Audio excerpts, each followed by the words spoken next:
नमस्कार, स्वागत है आपका। मैं आपके साथ स्तेश नैन मोर। आप देख रहे हैं स्तेश नैन अनफिल्टर्ड। और आज हमारे साथ खास मेहमान जो जुड़ी हैं वो बहुत कम उम्र में बहुत कुछ कर रही हैं अपनी जिंदगी में, अपने लिए भी दूसरों के लिए भी। हमारे साथ जुड़ी हुई हैं पी शिल्पा धर। ये सेलिब्रिटी एस्ट्रोलॉजर हैं, वास्तु एक्सपर्ट हैं, टैरो कार्ड रीडर हैं, बहुत सारी किताबें लिखी हैं, एक्टिंग की है, बहुत कुछ किया है। हम अच्छे से जानते हैं कि अभी तक की जर्नी क्या रही और साथ में ये समझेंगे कि ज्योतिष का हमारे जिंदगी में कितना असर होता है, कितनी अहमियत है। क्या वाकई में कुंडली ग्रह चाल पहचान कर आप अपनी जिंदगी में बदलाव कर सकते हैं, या फिर एक जो लोग कहते हैं कि ज्योतिष भ्रम है, पाखंड है। हर सवाल का जवाब यहाँ पर आपको मिलेगा। बहुत बहुत स्वागत है आपका। Thank you so much. Thank you so much. हम जाएं ज्योतिष पर, टैरो कार्ड रीडिंग पर या फिर वास्तु पर, उससे पहले ऑडियंस के लिए हम जानना चाहते हैं कि पी शिल्पा धर आखिर हैं कौन? मैं बहुत ही एक सिंपल लाइन में कहना चाहूंगी, मुझे लगता है कि मैं कुछ भी नहीं हूँ। मेरे अंदर मेरे गुरु बसते हैं, मेरे पे मेरे माता पिता का आशीर्वाद है, गुरु का आशीर्वाद है, और मुझे लगता है मैं जो भी कार्य करती हूँ इट्स ऑल बिकॉज ऑफ गुरु कृपा। तो मैं विद ऑल माई ऑनेस्टी ये कहना चाहूँगी, मतलब जो भी एनर्जी मेरे अंदर है कि मैं 24 घंटे में से मुझे लगता है 18 घंटे काम करती हूँ, it's all because of blessings on me. और ये मुझे भी नहीं पता, ये ब्लेसिंग्स पता तो है, गुरु कृपा है, ब्लेसिंग्स है, और बस उन्हीं को समर्पण किया है मैंने अपना जीवन। लेकिन शिल्पा जी ये बताइए कि आपके गुरु कौन हैं? मेरे गुरु आचार्य पी खुराना जी थे, जो अब इस दुनिया में नहीं रहे हैं। Father of Ayushmann Khurrana, actor, ji he passed away in 2023। और अब उनके गुरु जो जीवित है, यानी कि मेरे दादा गुरु, उनकी मतलब वो अब मेरे गुरु हैं। तो मेरे गुरु के गुरु अब मेरे गुरु हैं, और जब तक वो जीवित थे तब तक वो मेरे गुरु थे। तो बेसिकली ये गुरु प्रथा चलती आ रही है पीढ़ी दर पीढ़ी, जो कहते हैं ना पीछे से गुरु। किसी भी धर्म को आप देख लीजिए, गुरु हमेशा अपने आगे एक शागिर्द को गद्दी देता है, फिर वो आगे किसी को देता है, फिर वो आगे किसी को देता है। तो गुरु जो थे उन्होंने गद्दी दी, तो वो बीच रास्ते में मतलब चले गए, प्राण त्याग दिए उन्होंने। तो उनके जो गुरु जीवित है, मेरे दादा गुरु, अब वो मेरे प्रेजेंट में गुरु है। लेकिन पी खुराना जी के संपर्क में आपका कैसे आना हुआ? आपका इंटरेस्ट था या फिर आप उनके क्लाइंट थे या पारिवारिक रिश्ते थे? मैं उनकी क्लाइंट थी। 2013 में मैं उनसे सबसे पहले मिली थी। तो जब मैंने प्रवेश किया उनके कमरे में एज अ क्लाइंट, और मुझे देखते ही उन्होंने मुझे बोला कि तुम अकेली नहीं आई हो, तुम्हारे साथ एक शक्ति आई है।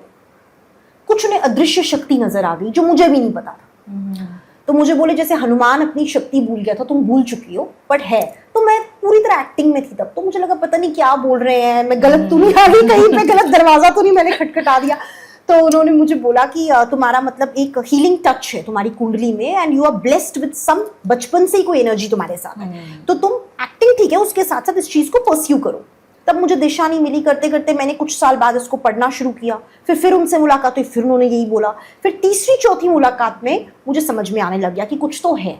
तो फिर उन्होंने मुझे बोला, उन्हें पता था उनके पास समय कम है। 2019 में उन्होंने मुझे बोला कि मेरे पास समय कम है, और मेरे गुरु के हुक्म से अब मैं कोई एक ढूंढ रहा हूं जिसे मैं अपनी सारी विद्या देके जाऊं। तो उन्होंने बोला मुझे तुम्हारा संकेत हुआ है। उनके गुरु का पीछे से इसमें आदेश था। तो जब उन्होंने ऐसा किया तो मुझे लगा बहुत आसान होगा, पर आसान नहीं था सफ़र, क्योंकि बहुत परखता है गुरु आपको, बहुत कठिन इम्तिहानों से आप गुजरते हो। तो मुझे 3-4 साल लगे उस प्रोसेस में। उसके बाद 2021 में चंडीगढ़ में माउंट व्यू में बाकायदा एक प्रेस कॉन्फ्रेंस में मीडिया इवेंट था। Gurpreet Guggi ji guest of honour थे, जहां उन्होंने अपनी गद्दी से नवाजा। और जिस डेट को गद्दी दी गई, एग्जैक्टली 2 साल बाद उसी डेट को उनका निधन हो गया। उन्होंने पहले वैसे प्रेडिक्ट भी कर लिया था कि वक्त मेरे पास कम है। हाँ, तभी उन्होंने जब गद्दी देने का फैसला इसलिए लिया 4-5 साल बाद, जब मैं उनसे एसोसिएटेड थी, कि अगर वो गद्दी पब्लिकली नहीं देते तो उनके जाने के बाद लोग कैसे विश्वास करते। मैं किसी को बोलूं मुझे जी उन्होंने गद्दी दी है, कौन मानेगा मेरी बात। लेकिन जब उन्होंने खुद स्वयं बकायदा मीडिया इवेंट बुला के, Gurpreet Guggi ji guest of honour, press conference में ये बात बोली प्रॉपर, मेरे जाने के बाद कोई अगर मेरी, इट्स गोइंग टू बी हर, और मैं इसको चूज कर रहा हूं, तो जब वो चीज डिक्लेयर हो गई तो ऑब्वियसली उसकी क्रेडिबिलिटी बढ़ गई। तो अपने जाने के उनके डेथ से 10 दिन पहले उन्होंने अपने ऑफिशियल बिजनेस नंबर्स मुझे देकर गए कि अब सच में समय कम रह गया है तो इसको कंटिन्यू करो आगे। तो उनके जितने बिजनेस नंबर्स थे सब मेरे पास आ गए, तो उसको मैंने फिर कंटिन्यू किया। उनकी डेथ के 15 डेज बाद मैंने काम रिज्यूम किया। 15 दिन तक तो मुझे खुद होश नहीं था, तो फ़ोन स्विच ऑफ थे। फिर 15 दिन बाद उनके गुरु ने कहा कि अब समय आ चुका है, और उनकी इतनी संगत गले लग के आई, मेरे पास रोई, बहुत लोग मेरे मतलब आए। फिर मैंने मतलब उसके बाद आई कंटिन्यू, पीछे मुड़ के नहीं देखा। फिल्मों में भी एक्टिंग की आपने? मैं फिल्मों में बहुत एक्टिंग करती थी, I was very much regular. लेकिन जब मेरे गुरु की डेथ हो गई तो उनके गुरु का आदेश हुआ कि 1 साल का अज्ञातवास जीना है। तो 1 साल तक मैंने अज्ञातवास का जीवन जिया, एक ही स्थान पे रही, रोज गुरु गद्दी का पालन किया, सेवा की लोगों की। 1 साल बाद जब अज्ञातवास समाप्त हुआ मेरा, उसके बाद फिल्म आई, अपने आप ऑफर हुआ, क्योंकि इंडस्ट्री में आप रहते हो तो आपको कुदरती ऑफर्स आते हैं, वो आई। तो फिल्म आ रही है मेरी 7 अगस्त को रिलीज हो रही है, बड़ी अहम और अच्छी भूमिका निभाई है मैंने उसमें, ज़रूर देखिएगा, कुड़ियाँ जवान बापू परेशान सीक्वल 2। तो उनके गुरु ने मुझे बोला, कहते यार नहीं बोला ऑफकोर्स, मतलब ये तो मेरे मुंह से एक मिनट निकल गया, कहते आयुष्मान खुराना को बनाने वाले, मतलब ऑफ कोर्स टैलेंट है, हार्ड वर्किंग है, वो डायरेक्शन देने वाले, उनके दिशा, गुरु दिशा देते हैं, आशीर्वाद देते हैं और सिद्धियां प्रदान करते हैं जिससे आप कामयाब होते हो। ऐसा होता है? तंत्र सिद्धियां। तो बेसिकली जो मेरे गुरु थे आयुष्मान खुराना जी के पिता आचार्य पी खुराना जी तांत्रिक थे, मैं तांत्रिक हूँ, मेरे गुरु के गुरु तांत्रिक है, अघोरी तंत्र में। तो एस्ट्रोलॉजी हम अपने आप को बोलते हैं, लेकिन हम तंत्र विद्या में वो सिद्धि जिसके पास सिद्धि करते जिसके हैं, पास ना कि एस्ट्रोलॉजर जो पाम रीडिंग या फिर बस कुंडली वो रीडिंग, नहीं, वो वो सब नहीं। नहीं। देखो भविष्य बताना एक चीज है, हालांकि भविष्यवाणियां भी करते हैं, लेकिन समाधान करना एक चीज है। हम समाधान में विश्वास रखते हैं। तो तंत्र विद्या जो बड़े बड़े बिजनेसमैन, बड़े बड़े सेलिब्रिटीज हमारे पास या बाकी तांत्रिकों के पास भी जाते होंगे, तो हमने तो खैर मार्केट में एक प्रोडक्ट दिया है आयुष्मान खुराना, बाकी तो बातें करते हैं, उन्होंने दिया नहीं दिया मुझे नहीं पता। We have proved it, my guru has proved it, उनके गुरु हैज प्रूव्ड इट, बिकॉज हमने एक, कहते हैं ना लोग जोला फकीर बहुत होते हैं, बट कोई कहते हैं आप दूसरे को तो पैसा तब दोगे पहले खुद तो कमा लो। राइट, एक बात है, आप दूसरे को कामयाबी खुद दोगे पहले खुद तो हो। हम खुद बने कामयाब, हमने बॉलीवुड को बहुत बड़ा सितारा दिया, बड़े बड़े पॉलिटिशियंस आते हैं, बड़े बड़े सेलिब्रिटीज आते हैं, तो कहने का मतलब है ये सब गुरु कृपा है ना। एंड एक्टिंग की जब मैं बात करती हूँ तो मेरे, again coming back to the point, तो मेरे गुरु ने मुझे बस एक बात कही, मैंने उनसे बोला मेरे गुरु के निधन के बाद, जो गुरु के गुरु है, कि अब तो एक्टिंग अज्ञातवास शुरू हो गया, अब तो एक्टिंग खत्म, अब तो क्योंकि इतनी बड़ी जिम्मेदारी है कंधों पे। अभी तक तो खुराना जी जिंदा थे तो चलो मैं जो मर्जी करूँ, एक्टिंग भी करूँ, वास्तु भी करूँ, ये भी करूँ, लेकिन अब तो मैं, now I am the face, अब तो मुझे ही सब करना है, तो अब तो मुझे जिंदगी भर के लिए एक्टिंग। तो मुस्कुराए और बोले, जो विद्या से हमने बनाया इतने बड़े लोगों को, विद्या ही तुम्हारे पास है, तुम जिसकी फिल्म में काम करोगी सुपरहिट हो। ऐसा हुआ भी उसके बाद? अभी उसके बाद तो एक ही फिल्म थी ना, आएगी उसके बाद तो आएगी। अभी तो मतलब this is like baby steps. मतलब हम ये कह सकते हैं जैसे आयुष्मान में एक एक्सपेरिमेंट आप कह सकते हो, या आपने एक हाँ, एग्जांपल सेट किया कि हाँ, देखिए हम सिद्धि से ये कर ये सकते कर हैं, सकते तो हैं, अब बिल्कुल। आपके ऊपर वो प्रूव करने का बाकी रहता है। अब वो मेरे ऊपर है, तो उन्होंने मुझे बोला व्हाई नॉट। और कला की कोई उम्र नहीं है, अमिताभ बच्चन अभी तक कर रहा है। और जब मेरी पहली रोजी रोटी कैमरा से आई, कैमरा तो इबादत है, एक्टिंग से आई, तो जिसे कहते हैं ना हमेशा ईमानदार रहो अपने रूट्स के साथ, अपनी पहली रोजी के साथ। जस्ट बिकॉज आप पे एक थप्पा तांत्रिक का, एस्ट्रोलॉजर का लग गया, आप, and actors are multiple businesses, बहुत बड़े, ये क्या कहते हैं, कीर्ति सेनन का अपना डिजाइनर ब्रांड है, किसी का कुछ। I also have a jewellery brand of my own. अभी मैंने उसकी ओपनिंग की थी, सॉरी आपको बुला नहीं पाई, मुझे लगा था दिल्ली बेस्ड हो तो सॉरी। तो अभी जस्ट 2 महीने पहले हैदराबादी पर्ल्स ज्वेलर्स से, तो जस्ट मैंने उसका वो किया, फ्रेंचाइजी लिए एक ऑलरेडी एग्जिस्टिंग ब्रांड की जो चंडीगढ़ बेस्ड है। तो मल्टीपल वेंचर्स में तो हनी सिंह के अपने मल्टीपल है, जितने जितने हम देख लें सबके होते हैं ना। तो जब वो एक्टरों के मल्टीपल कर सकते हैं तो व्हाई नॉट। मतलब अब मुझे ये बताइए कि ज्योतिष और तांत्रिक, इसमें थोड़ा सा और दर्शकों के लिए बताना चाहेंगे। लोग ये भी बुरा मानते कि तांत्रिक के पास जाना गलत है। हाँ, ज्योतिषाचार्य कोई है उसके पास जाना हमारे सनातन में है, तो वो ठीक है।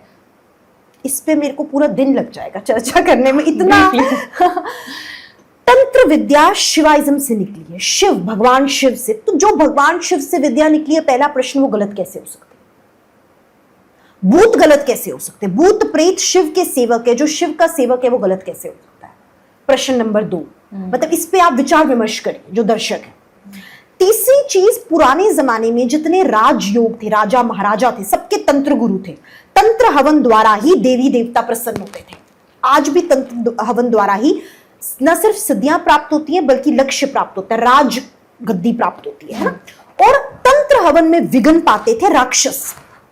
तंत्र विद्या बहुत पवित्र विद्या है जिससे बदनाम किया गया Mughal invasion and then British invasion in India. 9th century से लेके 15th सेंचुरी तक महाविश्वविद्यालय बनाई थी राजा ने, मध्य प्रदेश में स्थित है, जहां से इंस्पायर हुआ है पार्लियामेंट ऑफ इंडिया का स्ट्रक्चर, जहां 64 योनियां थी और बकायदा 64 शिवलिंग के साथ 64 योनियां थी हर कमरे में। वहां पे अगर आप अभी भी जाएंगे 64 कमरों में 64 शिवलिंग है, हर शिवलिंग के इर्द गिर्द 64 योनियां, जिन्हें उठा के अब म्यूजियम में रख दिया गया है।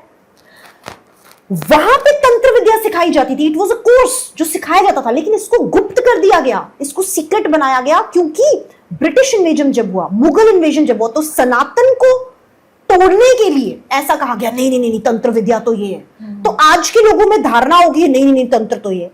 तंत्र के नाम पे पखंड होता है, यस मैं मानती हूं।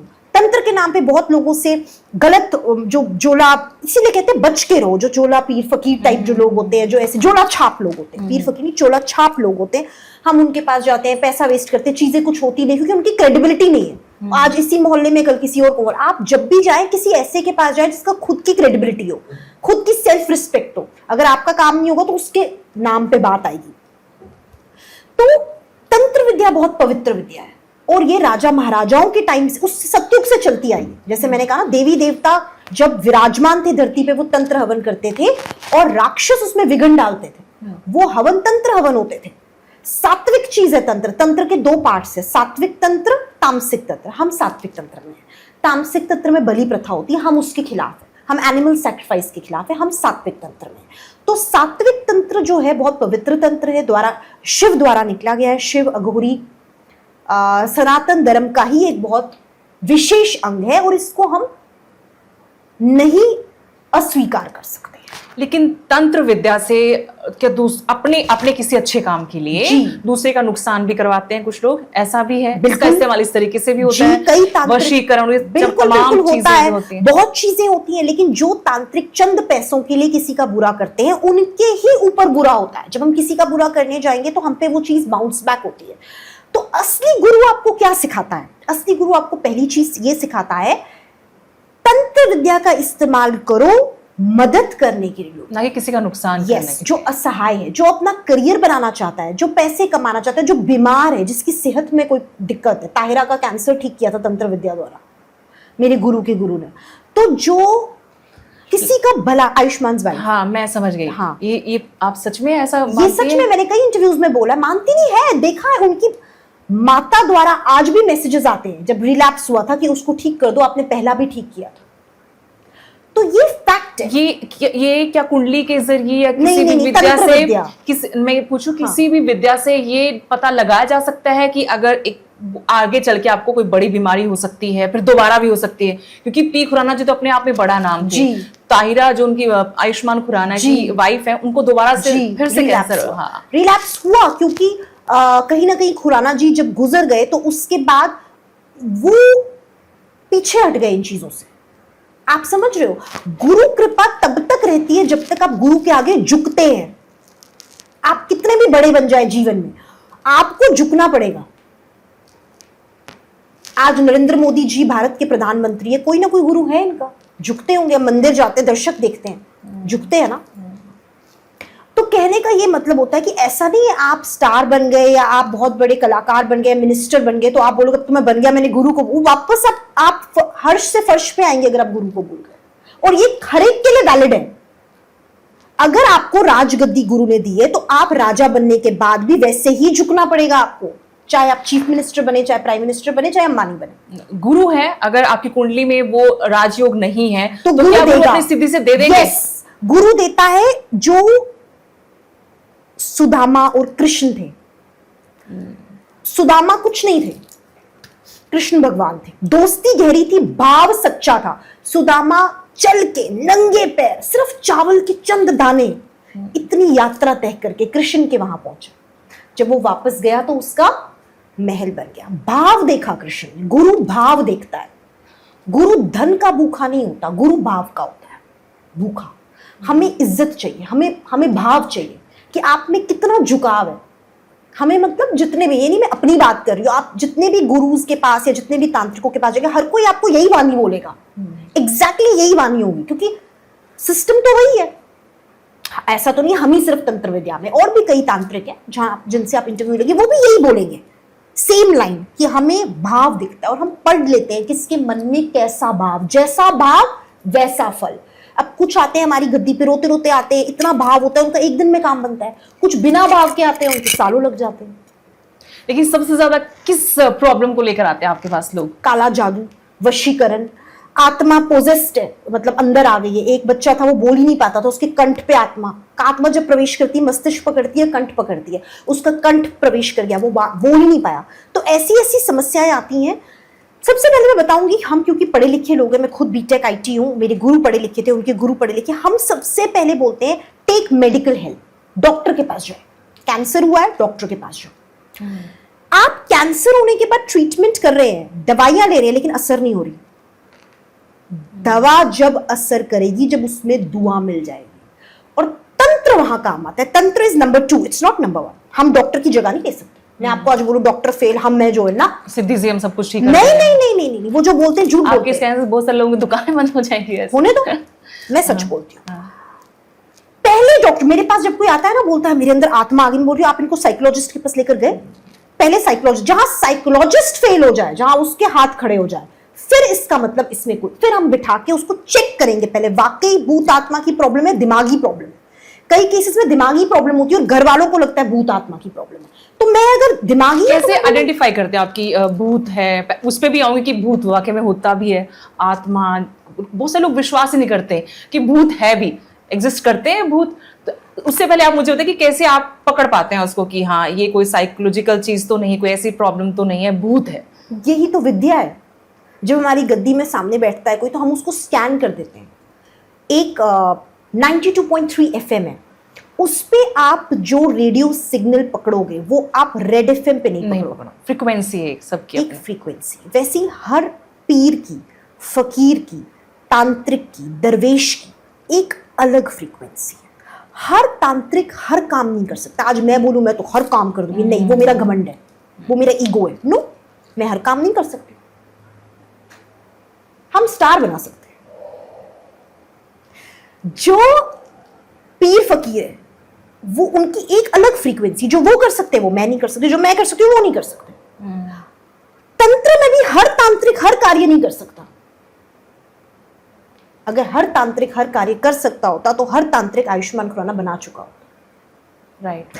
तो हर एक तांत्रिक की अपनी मेहर है, अपनी शफा है। हम जो कर सकते हैं वो हम बोलेंगे, जो हम नहीं कर सकते बोलेंगे सॉरी हम नहीं कर सकते, आप कहीं और जाओ। सच बोलेंगे। लेकिन आजकल हर कोई अपने आप को एस्ट्रोलॉजर बता रहा है, टैरो कार्ड रीडर बता रहा है, वास्तु का अपने आप को एक्सपर्ट बता रहा है। लोग बहुत पैसा भी बर्बाद करते हैं, टाइम भी वेस्ट करते हैं। कैसे पहचाने लोग? और मुझे ऐसा लगता है कि अभी कुछ सालों में ये बहुत ज़्यादा मतलब ग्रो किया है ये वाला फील्ड। देखिए MBBS 60 लोग करते हैं जब एक साल निकलते हैं, लेकिन हार्ट स्पेशलिस्ट कोई एक होता है पूरे सिटी में, जिसको मिलने के लिए लोग अपॉइंटमेंट लेने के लिए महीना महीना वेट करते हैं। डॉक्टर तो और भी हैं, उसी के पास क्यों, उसी का इंतजार क्यों?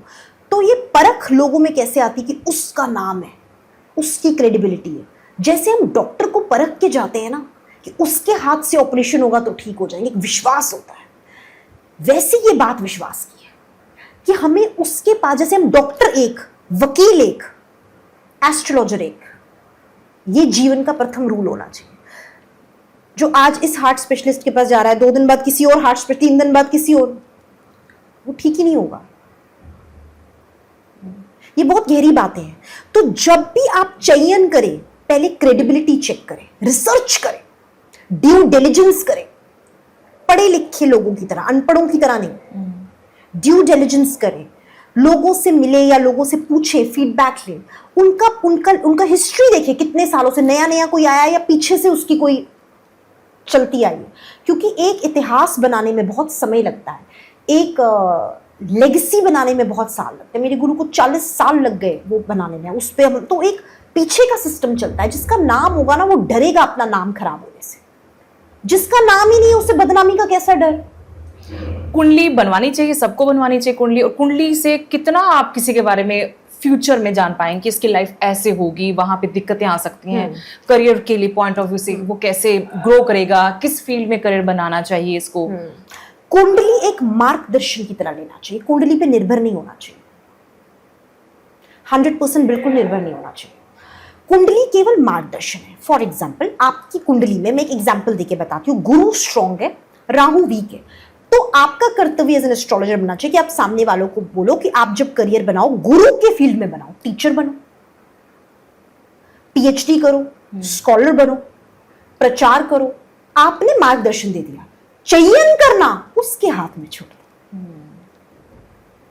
असली गुरु वो होता है, असली एस्ट्रोलॉजर जो होता है वो अपने आप को थोपता नहीं है, नहीं नहीं यही करना है, डराता नहीं है, तुम आईएएस नहीं बने तो और कुछ नहीं बन पाओगे, ऐसे नहीं करता है। वो आपको ऑप्शंस देता है, मार्गदर्शन देता है, फिर उसमें चूज आपको करना है, लेकिन आपको बताता है ये करोगे तो आपकी कुंडली के अनुकूल है। तो आप यदि कुंडली बनवाए तभी बनवाए यदि आप इसमें विश्वास करते हैं, नहीं विश्वास करते तो मत बनाए, क्योंकि जब तक विश्वास नहीं है उसका असर ही नहीं होगा आप पर।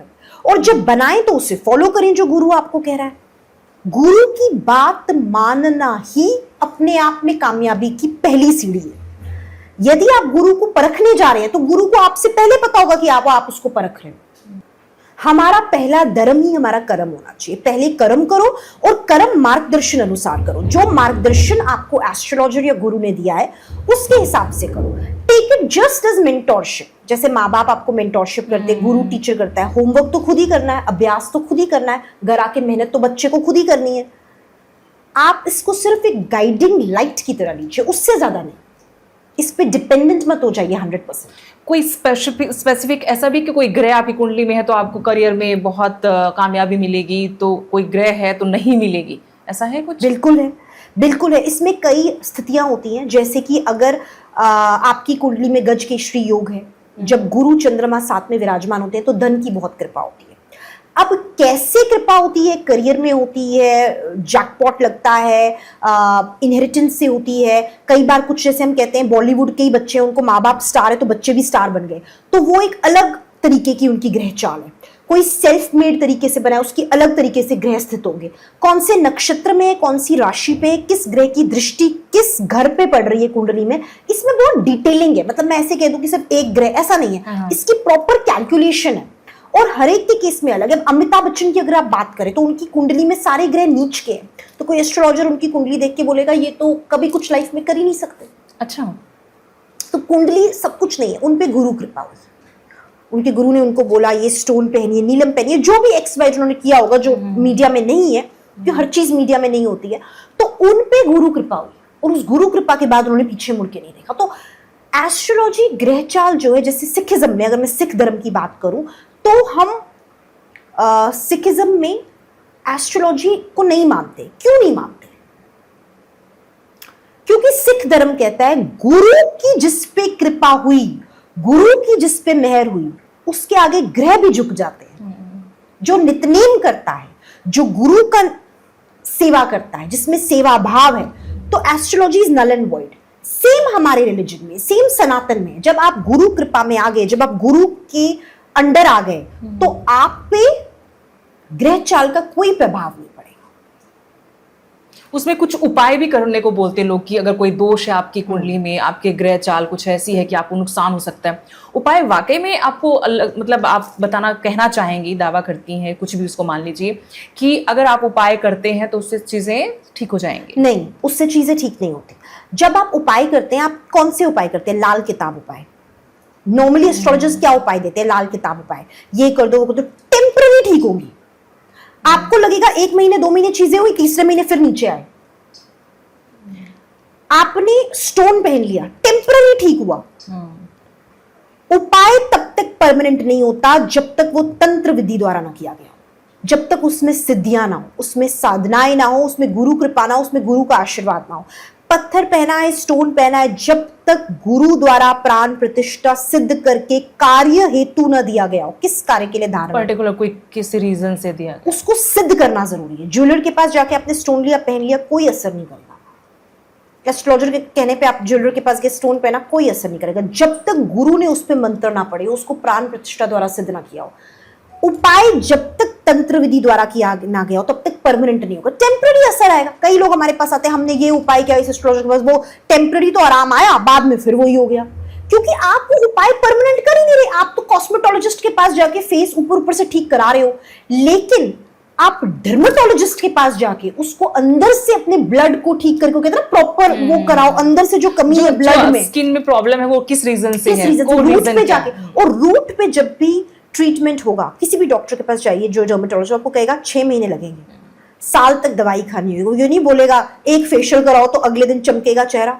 Facial and all is temporary. Root पे जाके किया हुआ उपाय भले ही लंबा समय लगाता है लेकिन लाइफ लॉन्ग टिकता है। तंत्र विधि द्वारा किया गया उपाय कभी एक रात या 2 दिन में असर नहीं देगा। जो लोग कहते हैं, दावा करते हैं, झूठ कहते हैं, क्योंकि असली शक्ति छलावा नहीं होती। जो ऐसे ऐसे करके दिखाते हैं, रुद्राक्ष ऐसे ऐसे करके धुनी बनाते हैं, धुनी प्रोड्यूस करते हैं हाथ में, वो जादू है, वो मैजिक है, वो हिप्नोटिज्म है, वो हाथों का खेल है। That has nothing to do with tantra. तंत्र दिखाया नहीं जाता, तंत्र अदृश्य है, तंत्र शक्तियों का खेल है, शक्तियां दिखाई नहीं जाती। जैसे भगवान अदृश्य है वैसे तंत्र अदृश्य। तंत्र का असर आपको जीवन में नजर आता है जब आप स्टार बनते हैं, और या आप ठीक होते हैं किसी बीमारी से, या कुछ भी आपकी लाइफ में हर्डल है, और वो ठीक होने में ना टाइम लगता है, 90 दिन मिनिमम टाइम 90 दिन का लगता है। लेकिन उसके बाद जब आप ठीक होते हैं तो आप लाइफ लॉन्ग ठीक होते हैं, क्योंकि रूट से वो चीज निकाली जा रही है। बहुत सारे लोग तो बहुत सारे वो स्टोन्स पहन के रखते हैं, जेम्स पहन के रखते हैं, मतलब उनका कुछ होता है या फिर? मैं वही कह रही हूँ, उनका तब होगा जैसे हमारे पास अगर कोई आए या किसी और तांत्रिक के पास जाए, जब उसको फूंक मार के सिद्ध करके धारण किया जाए तो असर होगा। मैं ये नहीं कहती मेरे पास, किसी के पास भी जाओ, लेकिन अगर सिद्ध व्यक्ति द्वारा वो चीज दी गई हो या आप लेकर आए और उसने सिद्ध करके आपको दिया, तब असर होगा। जब आप मात्र ज्वेलर से लेके उसको धारण करोगे, it is only a jewellery item, nothing beyond that. असर तभी होगा जब आप उस पर प्राण प्रतिष्ठा करेंगे, अदरवाइज असर होने में सालों लग जाएंगे। आज पुखराज की रेज आपकी ब्लड में जाएंगी, फिर आपका ऑरा क्लीन करेंगी, 5-6 साल, मतलब इट्स अ प्रोसेस। और वो राशि के हिसाब से पहनना चाहिए, कुंडली के ग्रह चाल के हिसाब से पहनना चाहिए, पहनना कोई रत्न अगर आप पहन रहे हो वो किस हिसाब से आपको पहनना चाहिए? राशि के हिसाब से ना हम भी कहते हैं, आप सेजिटेरियस है तो आप पे पुखराज सूट करेगा, गुरु आपका स्वामी है, लेकिन वो जनरल है। मार्गदर्शन जनरल नहीं हो सकता, मार्गदर्शन बहुत पर्सनल है। डॉक्टर बोलेगा सुबह जल्दी उठो, रात को टाइम पे सो। सरदर्द के कई कारण हो सकते हैं, सरदर्द जनरल है, कोविड भी हो सकता है सरदर्द का कारण, पेट की बीमारी भी सरदर्द का कारण हो सकती है, सरदर्द का कारण माइग्रेन भी हो सकता है, कोई बहुत बड़ी बीमारी भी हो सकती है। उसको डायग्नोज करना और उसका प्रॉपर इलाज करना, ये एक विशेषज्ञ का काम है। तो जब तक आप सिर्फ दवाइयां खाते जाओगे कि हमने YouTube पे देखा, Instagram पे देखा कि हमारी राशि का स्वामी गुरु है तो हमें पुखराज ही पहनना है, और आपने पहन लिया, वो एक जनरल उपाय है। जब तक विशेषज्ञ के पास जाके आप उसकी प्रॉपर डिटेल में डायग्नोसिस नहीं करोगे, डायग्नोसिस केवल राशि से नहीं होती है, डायग्नोसिस होती है आपको जीवन में क्या चाहिए, आपका लक्ष्य क्या है, और उस लक्ष्य को पाने के लिए एनर्जी को कैसे उथल पुथल करते हैं। एक एनर्जी हटती है, एक जुड़ती है, आदान प्रदान ऑफ एनर्जी। जैसे आइंस्टाइन ने बोला energy is equal to mc²। Physics की इक्वेशन है, क्वांटम फिजिक्स का एक बहुत इंपॉर्टेंट हिस्सा है। तंत्र एंड क्वांटम फिजिक्स जुड़े हुए हैं आपस में, एस्ट्रोलॉजी एंड क्वांटम फिजिक्स जुड़ी हुई है आपस में। हम एनर्जी को इक्वेट करते हैं, अभी कहते हैं कितने रति का पहनोगे, मास हो गई, मास इज रति। अब आपने मास तो ले लिया, वेलोसिटी कैसे लोगे, वेलोसिटी स्क्वायर। वेलोसिटी इज वो गति जो आपको एक तांत्रिक देता है। जब वो गति उस मास से मिलती है तभी एनर्जी बनेगी। अगर केवल मास पहनोगे तो एनर्जी कैसे बनेगी, इक्वेशन ही इक्वेट नहीं हुई। तभी कुछ लोग अगर पहन भी रहे तो उनको कुछ सब कुछ अगर नॉर्मल चल रहा है तो फिर ज्यादा गड़बड़ हो जाती है। फिर वो बोलते हैं हमने जी स्टोन पहना, इसका तो असर नहीं होता, हमने जी एस्ट्रोलॉजर को मिले, एस्ट्रोलॉजर ये है वो, एस्ट्रोलॉजी बदनाम हो जाती है। भाई सही एस्ट्रोलॉजर के पास जाओ ना, जो बीमारी है उसी डॉक्टर के पास जाओ। हाँ। अब मैं आपसे पूछ रहा हूँ कि बहुत सारे लोग कुंडली दिखाते हैं और लड़के लड़कियां शादी के वक्त पे कुंडलियां दिखाते हैं, उनके परिवार वाले दिखाते हैं। कई बार कुंडलियां नहीं मिलती लेकिन उनकी वैसे इक्वेशन बहुत अच्छी है, हाँ, तो उनको शादी करनी चाहिए। मेरे गुरु ने, आचार्य पी खुराना जी ने एक किताब लिखी थी, जिसका उद्घाटन मैंने किया था जब मुझे गद्दी दी थी। वो किताब इसी विषय पे थी। मंगल दोष होता है, उन्होंने लेक्चर भी दिया था इस पे उस दिन। मंगल दोष होता है, लोग मांगलिक आपस में शादी करते हैं, बोलते हैं घर नहीं टूटेगा, टूट जाता है। दो लोग नॉन मांगलिक होते हैं, शादी करते हैं, बोलते हैं घर नहीं टूटेगा, मंगल दोष तो है नहीं, टूट जाता है। और एक मांगलिक है और एक नॉन मांगलिक है, शादी करते हैं, घर नहीं टूटता। तो ये जो बोला गया है मंगल दोष के बारे में या कुंडली मैचिंग के बारे में, मैं इसके अगेंस्ट हूं, मेरे गुरु भी इसके अगेंस्ट थे। We are the only astrologers जो इसमें विश्वास नहीं करते, क्योंकि हम बोलते हैं एस्ट्रोलॉजी का निर्माण हुआ था सत्युग में, आज चल रहा है कलयुग, ये नल एंड वॉइड है कलयुग के लिए। हम कुंडली वैसे मैच ही नहीं करते जैसे एस्ट्रो एप्स पे मैच करते, 36 के 36 इस पर भी मैं आना चाहती हूँ आपके पास। अरे 36 के 36 में गुण मिलते, घर टूट जाते हैं। 10 गुण मिलते हैं 36 में से, घर बन जाते हैं। तो कलयुग की जो एस्ट्रोलॉजी है वो अलग है, कलयुग की जो साइंस है वो अलग है, उसका इन चीजों से लेना देना नहीं है। जो आज भी इन चीजों पे लेके ज्योतिष शास्त्र कर रहे हैं, आप कई एग्जांपल्स हमारे पास आते हैं कि हम फलाने एस्ट्रोलॉजर के पास गए, उसने बोला ग्रह मिलते हैं, शादी कर दी, कुंडली मिलती है, शादी टूट गई, फिर वो हमारे पास आते हैं। क्योंकि हम ज्योतिष को क्या देखे, फिर वो क्या देखे, कुंडली ना वो ना देखे, वो हमारे पास आए। उनको तो देखना ही नहीं है ना, देखना विशेषज्ञ क्यों है।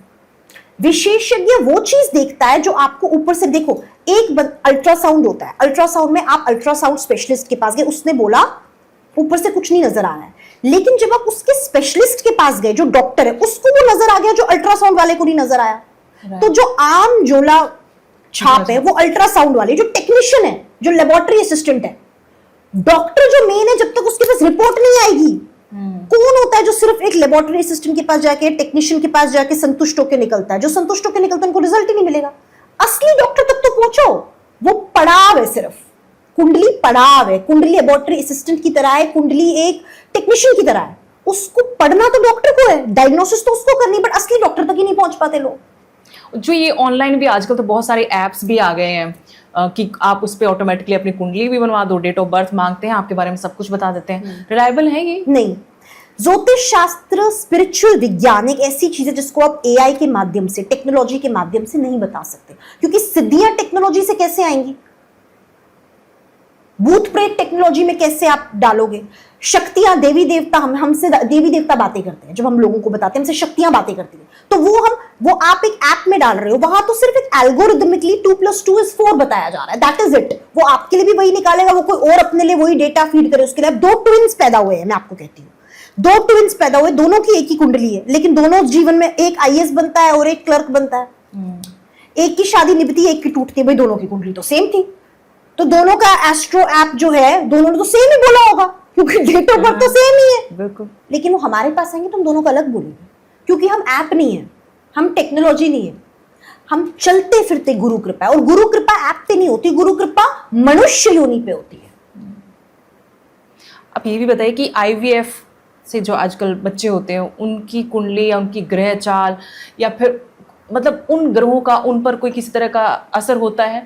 नाम राशि को लेकर भी लोग बहुत कंफ्यूज रहते हैं कि नाम राशि, नाम कैसे रखा जाए। बिल्कुल, सबसे इंपॉर्टेंट राशि होती है नाम राशि, कुंडली से भी ऊपर। क्यों? क्योंकि जीवन में जब तक आप जीवित हैं, आपको लोग आपके नाम से पहचानेंगे। जब आप मृत्यु को प्राप्त हो जाएंगे, आपके जाने के बाद भी लोग आपको आपके नाम से पहचानेंगे। किसी को ये याद नहीं होगा आपकी कुंडली कैसी है। तो नाम ही कलयुग की पहचान है, इनफैक्ट हर युग की पहचान है। तो नाम राशि सर्वश्रेष्ठ राशि है, उसके बाद लग्न राशि आती है। तो इसलिए नाम का चयन करने से पहले, और नाम किस अक्षर से रखें, इसीलिए जब गुरु जीवन में आता है तो गुरु नामकरण करता है, नाम बदल देता है। आयुष्मान का नाम न्यूमरोलॉजी से नहीं बदला था, जो कई लोग एड्स करते हैं।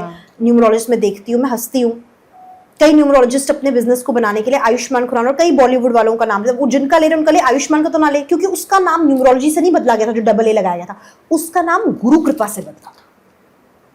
गुरु नामकरण हुआ था। जैसे मेरे गुरु का वीरेंद्र खुराना जी नाम था, उनका नाम पी खुराना, पी उनके गुरु द्वारा दिया गया था। आयुष्मान का डबल ए उनके गुरु द्वारा दिया था, गुरु नामकरण। मेरा पी शिल्पा धर, शिल्पा में डबल ए, धर में डबल ए, मेरे गुरु के जाने के बाद उनके गुरु द्वारा गुरु नामकरण से बदला। तो ये इसका न्यूमरोलॉजी से कोई लेना देना नहीं है। गुरु नामकरण जो है उससे प्रसिद्धि मिलती है। उससे शोहरत मिलती है, उससे सक्सेस मिलता है, न्यूमरोलॉजी से नहीं मिलती है। न्यूमरोलॉजी, हर कोई न्यूमरोलॉजी सॉफ्टवेयर डाल पे नाम बदल के घर पे बैठ जाए, कितने कामयाब बहुत अच्छा बिजनेस है आजकल। कितने ये सब। और आप तो, क्योंकि बॉम्बे में बहुत सारे क्लाइंट्स हैं आपके, पी खुराना जी के और आपके क्लाइंट्स, अब बॉम्बे भी आप काफी वक्त लगाती हैं। सेलिब्रिटीज में हमने सबसे पहले वो ट्रेंड देखा था कि डबल लेटर आपने ऐड कर लिया है तो आपकी किस्मत चमक गई, और ये बहुत ट्रेंड चला, लोग आज भी इसके बारे में सर्च करते हैं। आज भी कई ऐसा है कि जिनका रियल नेम कुछ और है, चाहे उसके बाद वो जब एंटर करते हैं अपने किसी फील्ड में तो नाम बदल लेते हैं, स्पेशली एक्टिंग के फील्ड में। वो कैसे पहचाना जाता है, वो कितना इफेक्टिव होता है? देखो, गुरु नाम कृपा से अगर आप नाम बदलोगे तो कुंडली से पता लगता है कि ऐसा कर लेना चाहिए? नहीं, किसी से पता लगता है? हमें ऐसे ही पता लग जाता है, क्योंकि हम तो तंत्र में है ना। हम कुंडली नहीं देखते, हम बहुत कम कुंडली देखते हैं। जैसे हमें देख के पता चल जाता है किसको क्या जरूरत है, हम सिद्धियों में आते हैं। तो वो जब हम देखते हैं, जो एक्टर्स, जैसे आयुष्मान खुराना का नाम बदला गया, वो गुरु कृपा से बदला गया, तो वो एक अलग चीज है। जो न्यूमरोलॉजी से बदलते हैं उसमें से कितने लोग कामयाब हैं? बहुत कम कामयाब है। असली कामयाबी गुरु कृपा से ही आती है, चाहे वो राजयोग हो, पुराने जमाने के राजा महाराजाओं का, तब ज्योतिषचार्य नहीं उनको बताते थे, गुरु ही बताते थे, तंत्र गुरु ही होते थे, वो राजगुरु ही होते थे, वो सिद्धि होते थे। वो ये जो आजकल की इंस्टाग्राम और यूट्यूब की और सोशल मीडिया की दुकान पे हम हर कुछ देख के हर कुछ कर रहे हैं, भाई सच में जो तांत्रिक होता है ना, पहली बात है वो कैमरा पे आता ही नहीं है। मेरे जो गुरु के गुरु है, जो असली अघोरी तांत्रिक है, किसी को नहीं पता आज तक कौन है। भागेश्वर दाम जी चेहरा है, असली उनके गुरु है जिनकी शक्ति चल रही है, वो खुद कहते हैं, और उनके गुरु कभी मीडिया के आगे नहीं आएंगे। मैं चेहरा हूं, मैं कुछ नहीं हूं, मेरे पे गुरु कृपा है, जो मेरे गुरु अदृश्य है। कहने का ये मतलब है, जो सोशल मीडिया पे दुकान खोले, हम भी सोशल मीडिया पे, लेकिन हम कभी झूठ नहीं कहते, हम कभी भ्रमित नहीं करते लोगों को। आप जी 24 लिखो, आपके पास पैसा है, लिख लो कि हल्दी लगा लो, ये हल्दी लगा लो, कर लो, मैं कहती हूँ सरसों का आ गया पैसा, नहीं आया तो मेरे पास आ जाएगा। कैसे आएगा? वो डिजिटल मीडिया पे आप खाली नंबर लिखने से, कोई भी लिख ले। नहीं, इसका भी कोई ऐसा भी कोई सिद्धि है, तंत्र है, मंत्र है कि किसी पे बहुत मंदी है, बहुत मार पड़ी है, बहुत गरीबी में है, भरपूर टैलेंट है, सब कुछ करता है, मेहनत करता है, कर्म भी बहुत अच्छा है, लेकिन कामयाबी नहीं मिल रही, पैसा नहीं आ रहा, बंदिश है, चारों दिशाएं बांधी हुई है। कई केसेस आते हैं, 99% केसेस ऐसे ही आते हैं, काम बांधा हुआ है, काम नहीं चलता, मतलब काम बांधा जाता है। ब्लैक मैजिक केसेस होते हैं, काला जादू होता है, चौराहे पे पैर रख दिया, काम बंद गया, पितृ का श्राप है, काम बंद गया, आपके परिवार को किसी ने बद्दुआ दी है, काम बंद गया, आपके माता पिता या दादा दादी ने कोई बुरा काम किया है, रिश्वत खाई है, गरीबों से गरीब मार किया, आपके बच्चों पे कर्म आ गया। हर तरीके के बंधन है, बहुत तरीके के, नाना प्रकार के बंधन है, सिर्फ काला जादू नहीं है, बहुत बंधन है। बंधन मुक्त कराना तांत्रिक का काम है। बंधन मुक्ति के लिए ही हम लोग बैठे। बंधन मुक्त नंबर लिखने से, सूर्य को जल चढ़ाने से नहीं होता है। बंधन मुक्त तंत्र से ही होता है। तंत्र को तंत्र ही काटेगा, लोहा को लोहा ही काटेगा। लोहे को आप पानी से नहीं काट सकते। इस बात को जितना जल्दी लोग समझेंगे उतना अच्छा। अब मैं ऐप पे आती हूँ, नाम नहीं लूंगी, एक ऐप का, बहुत बड़ी ऐप है एस्ट्रोलॉजी की। उस पे जितने एस्ट्रोलॉजर्स बैठे हैं वो अपने नाम से नहीं बैठे, उनको आइडेंटिटी दी जाती है अकॉर्डिंग टू कंपनी क्लॉज कि आपको नाम कोई और देना है, अपना रियल नाम नहीं बताना, क्योंकि वो चाहते हैं उनको सर्च ना करे किसी और ऐप पे कोई। बट उससे क्या होता है, उसकी क्या क्रेडिबिलिटी, जिसका नाम ही नहीं है। आप जिस एस्ट्रोलॉजर से उस ऐप पे जाके पूछ रहे हो, जिसकी ऐड बड़े बड़े सेलिब्रिटीज कर रहे हैं, उसकी क्रेडिबिलिटी नहीं है। चाहे आप 10 रुपए खर्च रहे हो, 20 रुपए, क्योंकि जिससे आप पूछ रहे हो वो नाम, पूजा, चांदनी जो भी लिखा है, असली में उसका वो नाम ही नहीं है। या राहुल, राकेश जो भी लिखा है, सर्च कर लो, कहीं नहीं मिलेगा गूगल पे, क्योंकि कंपनी क्लॉज हुआ है। तो जो कंपनी आपको क्लॉज ही ये दे रही है कि आप अपने अस्तित्व को ही छुपाओ लोगों से, उन एस्ट्रोलॉजर्स पे आप विश्वास करके कितना पैसा ये ऐप इज मिंटिंग इन करोड़्स। और सेलिब्रिटीज जो आप इस ऐप की ऐड करते हैं, मैं उन सेलिब्रिटीज से पूछना चाहूंगी, कौन से एस्ट्रोलॉजर को आपने कंसल्ट किया था उस ऐप पे? जरा उसका नाम तो बताइए, कहाँ मिले थे आप उसको? वो सिर्फ पैसा लेके एडवर्टाइजमेंट किया गया है। और लोग जो गांव में बैठे हैं या अनपढ़ है, जो एजुकेटेड नहीं है, अवेयर नहीं है, उनको ये अवेयरनेस होना बड़ा इंपॉर्टेंट। पर मुझे यहाँ पे शिल्पा जी लगता है कि जो लोग एजुकेटेड है वो ज्यादा इन चीजों में पढ़ते हैं। तभी तो बोल, गरीब आदमी जो होता है, अनपढ़ होता है, वो तो अपनी रोजी रोटी में लगा रहता है, उसको जो मिल रहा है बस उसमें खुश है। और वो अपने गांव के जो पुरोहित होंगे उनके पास जाएगा, गांव के गुरु के पास जाएगा। वो ऐसे ऐप में तो वैसे ही नहीं पड़ेगा। तो इसकी this is should be the new awareness, मैं तो कहती हूँ न्यू नॉर्म, कि इस पे जागरूकता फैलाने की बहुत आवश्यकता है कि टेक्नोलॉजी का सहारा लेके बड़ी बड़ी कंपनीज करोड़ों में कमा रही हैं और लोगों के साथ धोखा हो रहा है। अब लोगों के साथ धोखा हो, आप एक गारमेंट खरीद रहे हैं, आप एक कपड़ा खरीद रहे हैं, ज्वेलरी खरीद रहे हैं, उसमें पैसा कमा रहे, बात अलग है, लेकिन भावनाओं के साथ धोखा करना, स्पिरिचुअल आध्यात्मिक छल कपट करना, वो एक पाप है और उसको दंडनीय अपराध बना देना चाहिए सरकार को, मैं तो कहती हूँ। बिकॉज आप देखिए ना, आप उनके कहने पे कोई उपाय कर लें, उसका साइड इफेक्ट हो जाए, कौन रिस्पॉन्सिबल? Who is responsible? ना वो एस्ट्रोलॉजर असली में एग्जिस्ट करता है, नल एंड वॉइड है, वो सिर्फ एक चेहरा है, ढूंढ लो, कहां ढूंढोगे उसको? अब मैं आती हूँ न्यूमरोलॉजी पे। बहुत सारे लोग कहते हैं कि आपकी अगर 8 नंबर है तो बहुत लकी है, आपका 9 नंबर है, इन्फिनिटी नंबर बोलते हैं, ये सब होता है। अंक क्या है? अंक वो नहीं है जो हम देखते हैं। सबसे पहले तो अंक का रहस्य खोलते हैं। अंक आपको पता है क्या है? अंक एक लैंग्वेज है जिससे हम कम्युनिकेट करते हैं। हिंदी एक भाषा है, अंग्रेजी एक भाषा है, पंजाबी एक भाषा है। अंक एक भाषा है जिससे दूसरे लोक जो डायमेंशंस है, जैसे हम कहते हैं पृथ्वी लोक के अलावा ऊपर लोक है, स्वर्ग लोक है, व्याकुंठ धाम है, शिवलोक है, ऐसे अलग अलग लोक है सनातन में। हर धर्म में मान्यता है इसकी। इंग्लिश में इसको डायमेंशंस कहते हैं, एंजेलिक वर्ल्ड कहते हैं। वहां की दुनिया की जो स्पिरिट्स हैं वो हमसे कैसे कम्युनिकेट करती है? नंबर्स के थ्रू। आपको 111 दिखेगा, 333 दिखेगा, मुझे 333 बार बार दिख रहा है, तो वो कुछ कम्युनिकेट करना चाह रही है। कुरान शरीफ में हम बोलते हैं, कुरान शरीफ वर्स का ये वर्स 1.1 में ये लिखा है, भागवत गीता में अध्याय 2 पढ़ो जब इंसान की मृत्यु हो जाए, अध्याय 8 पढ़ो। 8 ही क्यों पढ़ो, 2 ही क्यों पढ़ो? अंक अपना गुरुद्वारा साहब में जब गुरबानी चल रही होती है, महल्ला पंजवा हुकुमनामा आता है, इस अंक पे आता है। क्रिश्चियनिटी में Bible verse so and so. तो हमने कभी सोचा कि इसमें वर्सेस में हर धर्म में अंक ही क्यों है? उनकी महिमा है कि इस अध्याय का, इस नंबर के अध्याय का ये अंक का ये वो। असली अंक शास्त्र अगर हम पढ़ेंगे, असली अंक शास्त्र जो वेद पुराणों में है, अंक शास्त्र का असली मतलब वो है ही जो आज की न्यूमरोलॉजी। आज की न्यूमरोलॉजी तो चाइनीज न्यूमरोलॉजी है जो हम नोशो ग्रिड से कॉपी करके बैठे हैं। 1 का मतलब ये, 2 का मतलब है, 8 मतलब शनि, ठीक है, ग्रहों से मतलब है, बट प्रभाव जो है वो अंक शास्त्र द्वारा। अंक शास्त्र एक वेदों का एक बहुत ही ज्यादा एक शास्त्र है, अपने आप में शास्त्र है। आप समझ रहे हो? तो कितनी गरिमा होगी, शास्त्र है, जैसे ऋग्वेद है वैसे शास्त्र है। तो उस शास्त्र की गरिमा इतनी ज्यादा है कि वो केवल इससे नहीं डिफाइन की जा सकती कि 8 है तो ऐसा होगा, शनि है ना। अंक मतलब एनर्जी, ऊर्जा।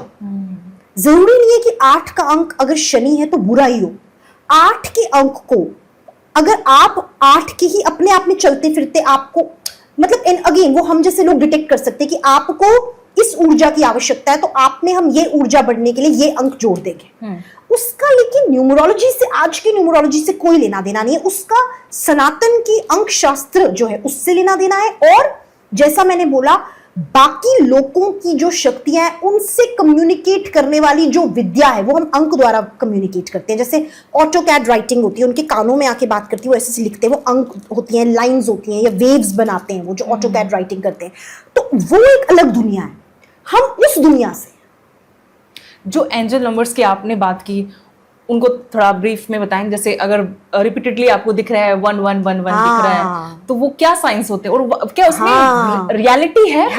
रियलिटी है, एक बार बता दीजिए ताकि वो आपकी क्लिप्स में से नोट कर लोग जाने की क्यों मुझे बहुत दिखते हैं। हाँ, मैं आपको बताती हूँ। सनातन में कहा जाता है, मैं सनातन की बात करूंगी, सनातनी हूँ। सनातन में कहा जाता है कि जब मृत्यु हो जाती है, मृत्यु के पश्चात हम प्रेत योनि में जाते हैं 13 दिन के लिए। प्रेत हमारे घर में भटकता है। प्रेत क्या है? एंजल, अंग्रेजी में एंजल, उर्दू में फरिश्ता। तो जब वो प्रेत आ गया, अब उस प्रेत का मन है कि वो आपसे बात करे। कैसे करेगा? आप सुन नहीं पाएंगे, आप सिद्ध नहीं है। हम सुन पाएंगे, नॉर्मल लोग नहीं सुन पाएंगे क्योंकि हमारी फिजिकल बॉडी में साइंटिफिकली वो ओपन नहीं है। हम कर सब सकते हैं लेकिन उसको योग द्वारा, तंत्र द्वारा खोला जाता है। हमारी सीमित है 5 सेंसेस फिजिकल बॉडी में। जब हम बॉडी से निकल जाते हैं तो हम मल्टी डायमेंशनल उसमें चले जाते हैं। तो वो कम्युनिकेट करता है अंक द्वारा। आपको दिखाई देते 1111, इसको डीकोड करना है। जरूरी नहीं है 1111 का एक ही मतलब, 1111 के मल्टीपल मतलब हो सकते हैं जो आपके लिए वो बताना चाहता हो, ये मैसेज है आपके लिए। वो कैसे हम पता करेंगे कि इसका मेरे लिए क्या मतलब? वो विशेषज्ञ बताएगा, हम जैसे लोग। मतलब नॉर्मली क्या हम समझते हैं अगर किसी को दिख रहा है वो नहीं जा ये पाता? नॉर्मली ये मतलब होता है कि मैं तुम्हारे साथ हूं। 111 का 111 का रेपिटेटिवली मतलब होता है कि अगर आप कहीं फंसे हैं तो आपका कार्य खुलने वाला है, आपका काम मुकम्मल होने वाला है, तो आपको पेशेंस लूज नहीं करनी है, बिकॉज हम एज अ गार्डियन एंजल आपके साथ हैं और आपकी मदद कर रहे हैं। तो नेगेटिविटी रिमूव हो चुकी है, हम आपकी सहायता कर रहे हैं। तो आप हार मत मानो जीवन में। आपको कई बार ऐसा लगता है अब तो मतलब हम टूट गए, अब तो या कुछ नहीं कहीं हो सकता। stuck हो गए कहीं life में, stuck हो गए, हाँ। क्योंकि हमें अपने सीमित दृष्टिकोण से दिख रहा है। हमारा जो दृष्टिकोण है 0.000.1 सीमित है, क्योंकि हम ब्रह्मांड के 0.000 कुछ भी नहीं है, उससे भी छोटा एक कण है। हमारा वो कण का भी कण है दृष्टिकोण। लेकिन अगर हम एक बड़े प्रोजेक्शन से देखें, कॉस्मिक प्रोजेक्शन से देखें, तो आगे वो है जो हमें आगे जाके जब हम पीछे मुड़ के रेट्रोस्पेक्ट देखेंगे तो समझ आता है, अच्छा तब ये हुआ क्योंकि ये होना था। भूत प्रेत क्या है? भूत मतलब पास्ट, प्रेत मतलब एनर्जी। तो जब हम भूत योनि